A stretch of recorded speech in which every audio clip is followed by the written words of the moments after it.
34,567 में 5 का स्थानीय मान और अंकित मान का अंतर होगा। आज हम आपको नवोदय विद्यालय में पूछे जाने वाले अध्याय 1 से प्रश्न कौन कौन से पूछे जाते हैं, किस प्रकार से पूछे जाते हैं, ऐसे प्रश्न आपको यहाँ पर बताएंगे। ध्यान सुनना। सबसे पहला प्रश्न सरल है। हर प्रश्न 1 नंबर का होता है, चाहे वह कठिन हो चाहे सरल हो। तो हमको सरल प्रश्न को ऐसे बनाना है कि वह गलत ना हो, क्योंकि कई बार ऐसा होता है कि हम बड़े प्रश्न को नहीं बना पाते, उसको बना पाते हैं, और छोटे प्रश्न को जिसको हमको बनाना चाहिए वो हड़बड़ी में गलत हो जाता है। तो वो गलत ना हो, तो उसके लिए आपको ध्यान से इसको देखना होगा। तो यहाँ पर लिखा है 34,567 में 5 का स्थानीय मान और अंकित मान का अंतर होगा। अंतर पूछा यहाँ पे, किसका? स्थानीय मान और अंकित मान। यहाँ पे 34,567 में किसका स्थानीय मान? 5 का स्थानीय मान। तो ये 5 है, 5 का स्थानीय मान क्या होगा जी? 500। कहां पर है 5? इकाई दहाई सैकड़ा, सैकड़ा मतलब 100। तो 5 का स्थानीय मान कितना होगा? 500। अंकित मान पूछा है। अंकित मान चाहे किसी भी संख्या का अंकित मान हो, अंकित मान जिस संख्या का पूछा जाता है वही उसका क्या होता है? अंकित मान। तो अंकित मान कितना होगा इसका? 5। अंतर पूछा है। अंतर मतलब क्या होता है? घटाना। यहाँ पे इसको घटा देंगे।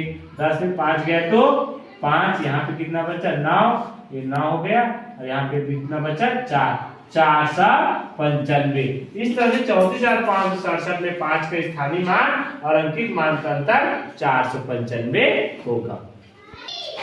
1, 0, 5, 2 और 7 से बनी सबसे बड़ी संख्या होगा। हमको इन संख्या से मिलाकर सबसे बड़ी संख्या बनाना है। तो कई बार बच्चे लोग क्या करते हैं, 1, 0, 5 इतने संख्या को देखते हैं और इसको भूल जाते हैं। और लिखा है, इसलिए प्रश्न को हमको अच्छा से पढ़ना है। बड़ी संख्या बनाना है तो सबसे पहले बड़ी संख्या बनाएंगे तो देखेंगे कि इसमें सबसे बड़ा संख्या कौन है। तो सबसे बड़ा संख्या क्या है? 7। तो सबसे पहले 7, उसके बाद 5, उसके बाद 2, उसके बाद 1, उसके बाद 0। इस तरह से हम इन संख्याओं को मिला करके बड़ी संख्या आसानी से बना सकते हैं। ठीक है, चलो।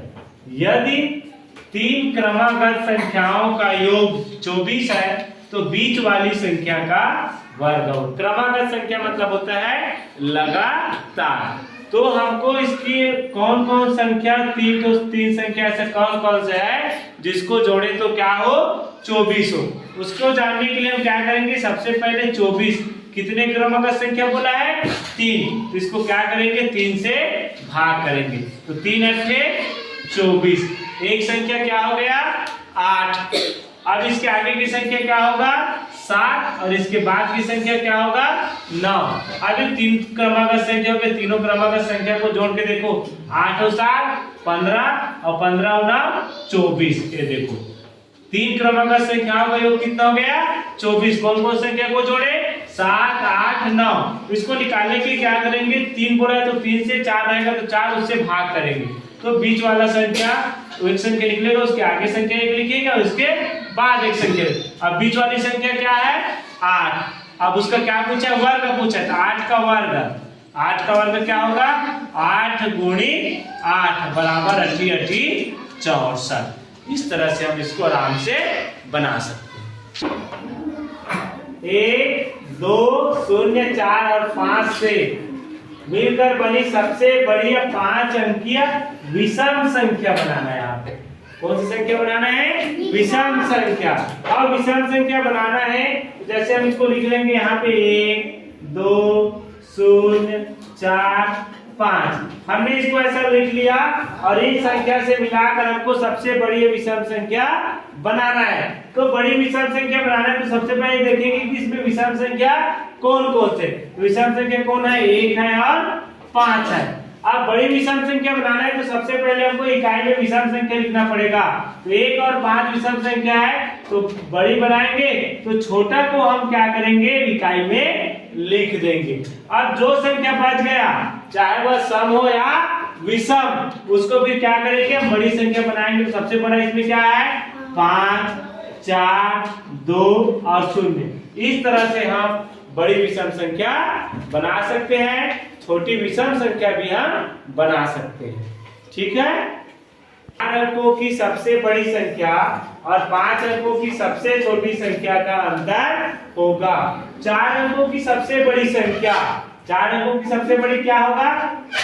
4 खंड 9 लिख दे यार, ये देख 9999। 5 अंकों की सबसे छोटी संख्या, इसकी है बड़ी, अब उसका लिखेंगे छोटी। छोटी कितने अंक के? 5 अंक के। तो 1 2 3 4 5। अब इसमें देखेंगे कि बड़ा कौन है छोटा कौन है। ये छोटी लिखा है लेकिन ये 5 अंक का है, ये बड़ी लिखा है लेकिन ये 4 अंक का है। तो 4 अंक वाला बड़ा रहेगा कि 5 अंक वाला बड़ा रहेगा? 5 अंक वाला बड़ा रहेगा। अब पूछा क्या है इसमें? अंतर। तो जो बड़े है उसको ऊपर में लिखेंगे ऐसे 1 2 3 4 5। इकाई ढाई सैकड़ा हजार 10,000, ये 10,000 है। अब ये बड़ी संख्या 4 अंक की हजार है, 9,999 आ रहा है। आप दोनों को क्या करेंगे? घटाएंगे। तो 10 में 9 गया तो 1, यहाँ पे 9, यहाँ पे 9, यहाँ पे 9, 1 0। तो 9 में 9 गया 0 0 0। तो उसका उत्तर क्या होगा जी? 1 होगा। क्या होगा? 1 होगा। इस तरह से बहुत ही आसानी तरीका से हम इसको आराम से बना सकते हैं। हड़बड़ी नहीं करेंगे, हड़बड़ी करोगे तो गलत होगा। यहाँ पे कई बच्चे ऐसे करते हैं, ये बड़ी संख्या करके इसको ऊपर में लिख देते हैं और इसको नीचे में, फिर घटाने नहीं बनता तो क्या करते हैं? सबको जोड़ देते हैं और उसमें गलत हो जाता है। तो हमको प्रश्न को पढ़ना है। 4 अंक का चाहे कितना भी बड़ा संख्या हो, 5 अंकों की संख्या से क्या रहेगा? छोटा ही रहेगा। इसलिए अंक पे ध्यान देंगे, ये 9 और 0 पे ध्यान नहीं देंगे। ये 9 9 लिख रहा है इसलिए हमको बड़ा नजर आ रहा है, लेकिन इसका इकाई ढाई स्थान 5 अंक है। इसको देखो ना, इसके हिसाब से आपको इसको बनाना। इस तरह से हम आसानी से इसको बना सकते हैं। ध्यान से देखना कि इस तरह के सवाल को हमको कैसे हल करना है। यहाँ पे बढ़िया बताया गया है कि 3 अंकों की सबसे बड़ी संख्या बताएं जो 15 से पूर्णतः विभाजित हो। पूर्णतः विभाजित हो मतलब कि ऐसा कौन सी संख्या है 3 अंकों की जो 15 से पूरा भाग चला जाए। तो हम इसको बना के देखेंगे। सबसे पहले देखेंगे कि 3 अंकों की सबसे बड़ी संख्या क्या होता है? 999। अब 999 को हम भाग करेंगे 15 से। क्या बोला? 15 से पूर्णतः विभाजित तो बोला नहीं, तो 15 से भाग करेंगे। 15 6 के 90। 99 में 90 घटाए तो कितना बचा? 9। किसकी पारी है? 9 की। 9 को उतार दिया, कितना बन गया? 99। 15 6 के 90। इसमें कितना बच गया? 9 बच गया। मतलब 999 जो है पूर्णतः विभाजित नहीं जा रहा है, ये बड़ी संख्या नहीं है। तो क्या करेंगे कि 999 में जो शेषफल बचा है 9, उसको क्या कर देंगे? घटा देंगे। तो क्या आ गया? 990। अरे 990 क्या है? 15 से पूर्णतः विभाजित हो जाएगा। तो 3 अंकों की सबसे बड़ी संख्या जो 15 से पूर्णतः विभाजित हो वह संख्या क्या है? 990। जो शेषफल बचता है उसको सबसे बड़ी संख्या में घटाएंगे तो हमारा उत्तर आसानी से आ सकता है। अध्याय 1 संख्या पद्धति से नवोदय विद्यालय में मैं जितने भी अभी प्रश्न बताया हूँ, इस तरह से प्रश्न परीक्षा में पूछे जाते हैं। और जो मैं बताया उसमें बिल्कुल आप गारंटी ले लीजिए, इसमें से एक सवाल परीक्षा में आएगा ही आएगा। इसमें पूरा वीडियो को ध्यान से देखना। चैनल को अगर सब्सक्राइब नहीं किया तो सब्सक्राइब करना, लाइक करना, शेयर करना। आपके पास आज मैं इस वीडियो को बना रहा हूँ, उसके बाद आपके पास इस साल का मात्र 30 और 20 60 दिन बचे। 60 दिन में आपको बहुत सारा वीडियो मिलेगा और इस 60 दिन में अगर आप मेरे वीडियो को देखकर तैयारी करेंगे तो आपको नवोदय में चयन अवश्य होगा। तो ध्यान रहे, वीडियो को पूरा देखिए, चैनल को सब्सक्राइब करें, लाइक करें और शेयर करें। धन्यवाद।